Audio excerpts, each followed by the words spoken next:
Welcome back to Sports Prophecy TV, guys, and I'm your host, Jay Taylor. And today I'm going to let you know why I think Norman Campbell did not get a call up or wasn't a part of this provisional squad. As you know, Norman Campbell had 3 appearances for Jamaica, and he's also playing in the Serbian top flight, where he made 29 appearances, 4 goals, and 4 assists. If you look at those stats for a winger, those are not the greatest stats.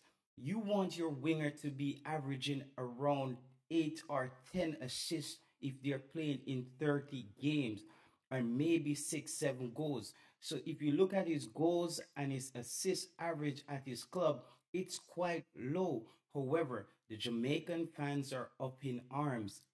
They think that this player should be in the squad. I beg to differ.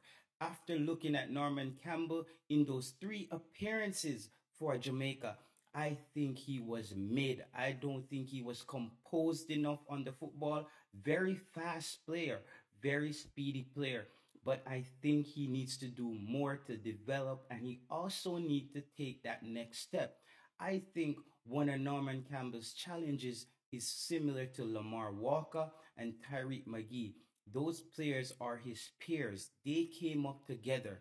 A lot of fans thought that these players were the future of Jamaican football. However, they haven't seemed to kick on after getting that contract to go overseas. So I think Norman Campbell is not yet ready for international football.